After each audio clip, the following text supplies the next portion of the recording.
Hello, on est à l'aéroport de Busan, il est 5h30 du matin et probablement qu'en France vous n'êtes même pas encore couché parce qu'il est 21h30 donc voilà, pour nous le réveil a été difficile, d'autant que hier soir on s'est renseigné pour savoir quel trajet il fallait qu'on prenne ce matin pour se rendre à l'aéroport.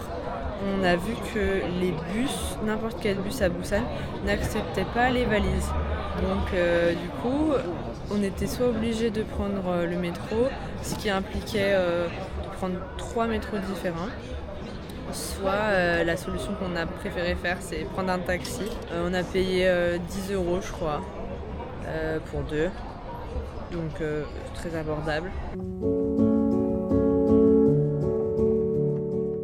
On est bien arrivé à Jeju-do et là c'est la partie technique du voyage parce que là on part avec nos sacs à dos pour 3 jours puisqu'on va beaucoup bouger en bus donc c'est chiant d'avoir les valises, donc là c'est Tetris. C'était purement une strate financière pour laisser les valises, une seule valise à l'aéroport, et là on a payé du coup 30 €, une trentaine d'euros pour la valise pour 2 jours.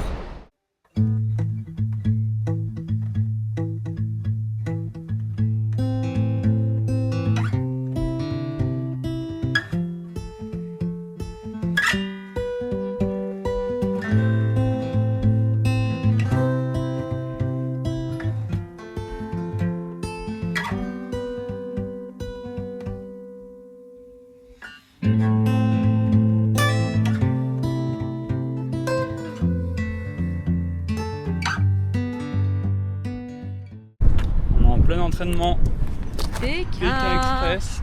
Bon première galère, il pleut, donc ça devait être un pique-nique à la plage et ça se transforme en pique-nique sous l'abri. On espère vraiment que ça va se calmer. Voilà où nous en sommes rendus.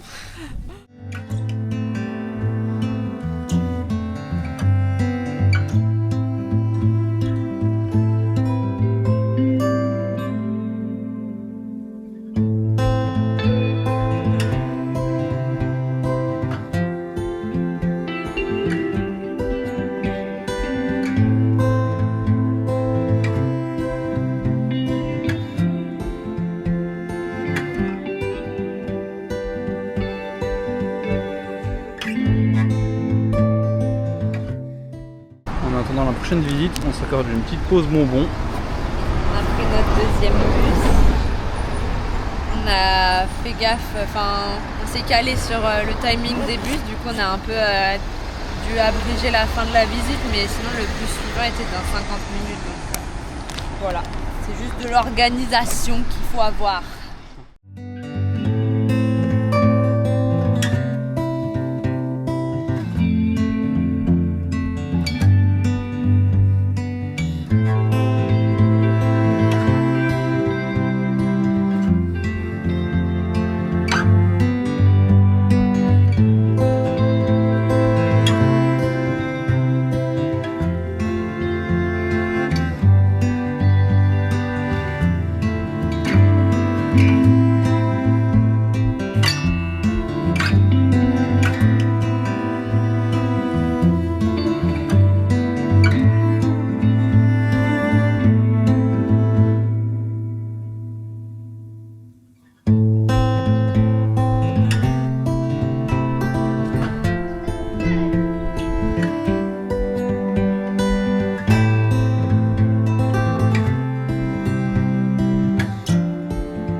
Franchement, trop beau temple où je me serais pas forcément arrêtée de moi-même.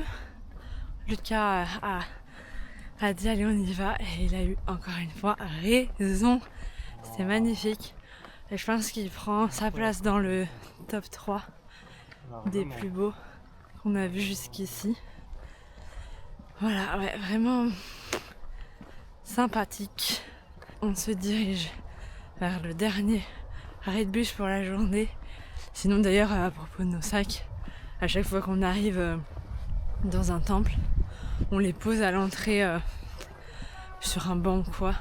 On a zéro crainte, mais genre vraiment zéro crainte de se les faire chourer ou quoi. Enfin, c'est tellement safe. Pour vous dire, quand on était à Gwangali, il y a donc les artistes sur le bord de la plage qui jouent de la musique. Et à un moment, il y a un groupe qui avait laissé l'intégralité des instruments sur place, mais eux n'étaient pas là. Enfin, je veux dire, c'est un niveau de sûreté, ce pays, c'est assez dingue. Ça y est, on a récupéré la chambre d'hôtel. Bah écoutez, cette première journée sans voiture à Jeju, s'est très bien passée. On a été au top au niveau des bus grâce à Mister, qui a très bien géré les horaires.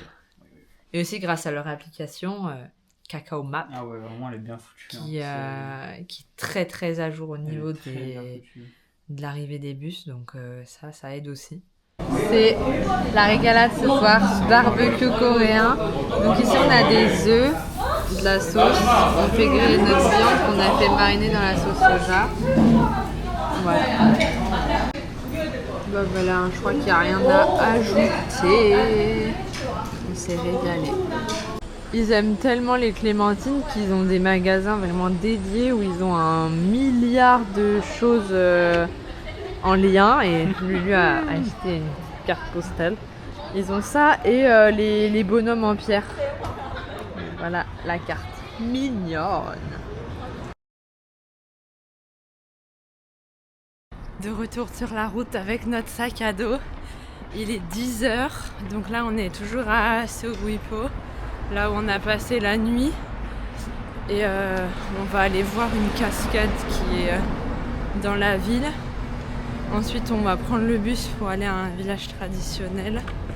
Et l'idée après tout ça, c'est d'aller à l'hôtel de la nuit prochaine pour déposer les sacs, parce qu'en fin de journée on va faire une rando, enfin une petite marche.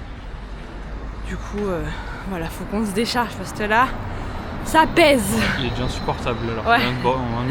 C'est clair. Globalement ici à Jeju, toutes les attractions elles sont payantes, mais nous déjà on a le tarif moins de 24 ans. Et après ça reste très abordable puisque c'est entre 1000 et 2000 won, ça fait entre 67 centimes et 1,20 € pour l'entrée, donc ça reste accessible à tous. Et voici la cascade de Seogwipo. Et c'est la seule d'Asie qui se jette directement dans la mer.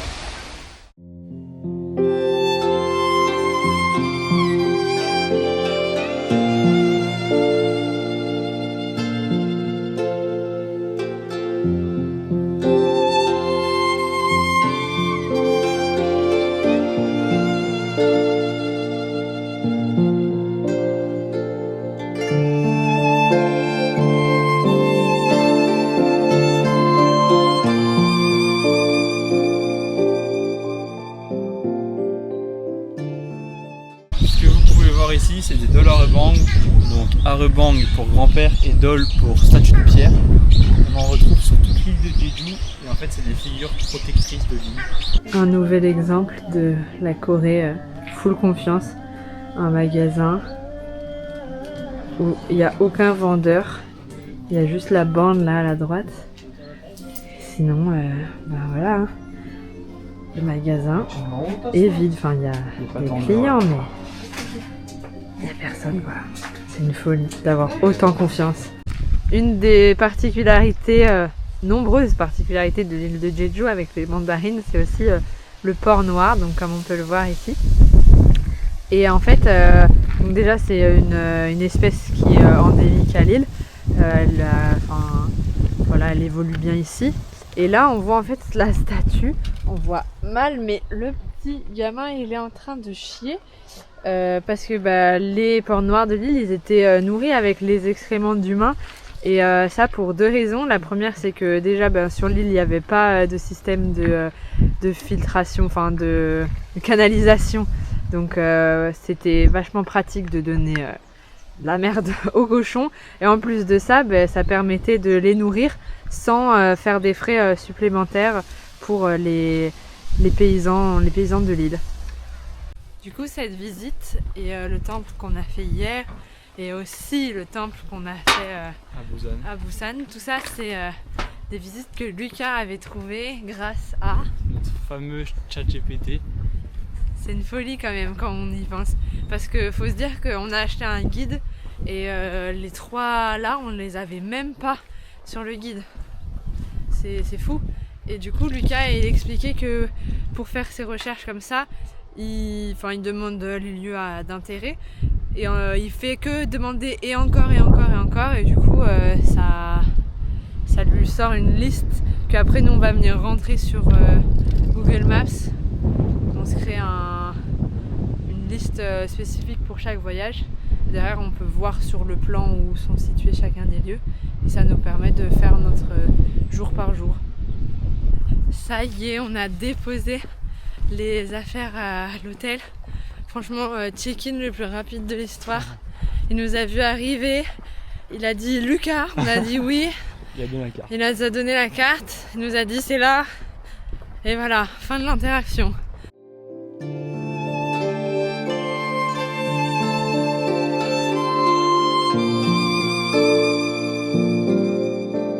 On se retrouve tout en haut.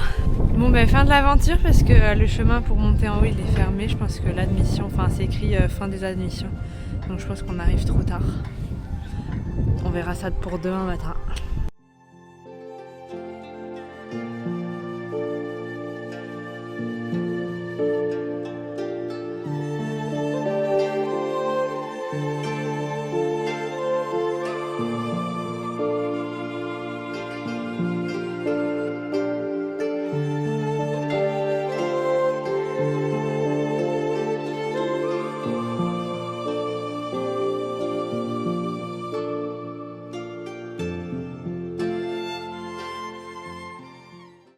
On est à l'hôtel là, on a été acheter encore un repas de fête, des nouilles. Non mais celles-ci elles ont l'air vraiment bonnes. Par contre, petite déconvenue au moment de découvrir qu'il n'y avait pas les couverts. Mais heureusement, j'avais gardé une baguette et là j'ai une cuillère en râpe. Je tiens ça de mon papa je crois, qui garde toujours des trucs dans son sac et voilà. Comme quoi des fois ça sert. Des nouilles. Et sinon, on n'est pas trop déconnecté, comme à la maison. On regarde des vidéos. On a regardé Squeezie juste avant. Et là, en mangeant, on va mettre McFly et Carlito.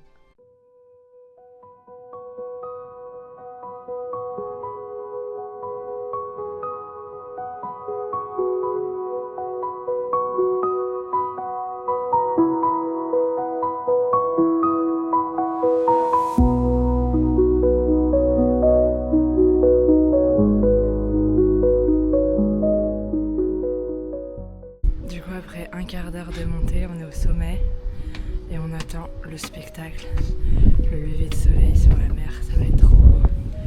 Ils ont indiqué 30 minutes de montée pour des marcheurs moyens. C'est parce qu'on vient de la montagne ça.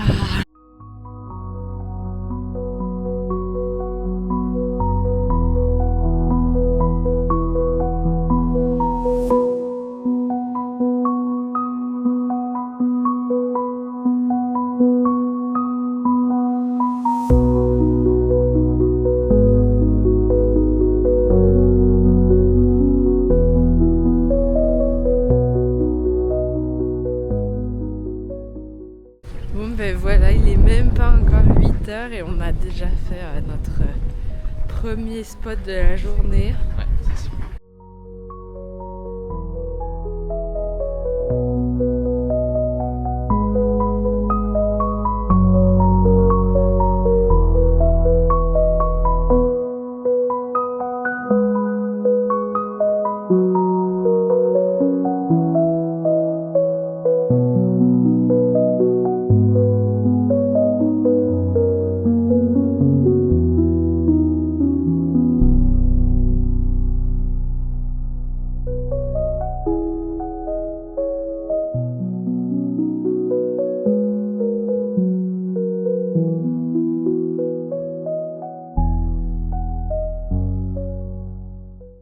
6h30, premier craquage, on s'envoie un corn dog. C'est parce qu'on va pas manger avant tard aussi, hein. Sinon on n'aurait pas craqué, je pense. Bien sûr, vraiment. évidemment. Non.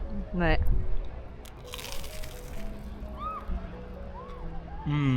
Elles sont meilleures que la dernière fois. Ah ouais? Ah ouais. Enfin, je trouve perso. Bon, on vous a pas filmé la fin de la balade parce qu'en gros on a checké les horaires de bus et on a un dans 17 minutes et on a 14 minutes de marche, mais on a dû repasser à l'hôtel, donc on a couru et là on marche à un rythme plutôt cadencé pour arriver à temps parce que sinon après il y a de l'attente. Il est 11h et on a déjà fait 14 500 pas. Plutôt pas mal, plutôt un bon début de journée pour le coup. On a vu un lever de soleil et après on a été sur la presqu'île qui est juste derrière moi là. Et là maintenant direction les plages et après Jeju.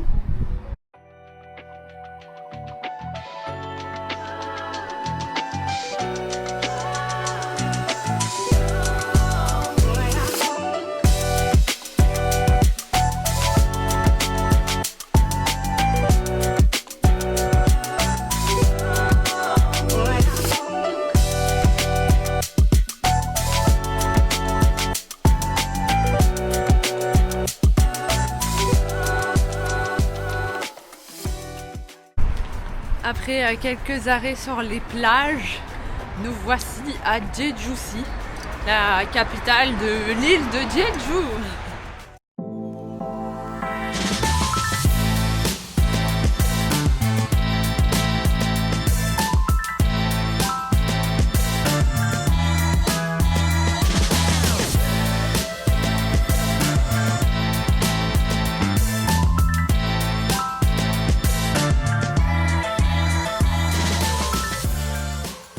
Jeju, il y a carrément l'allée du port noir.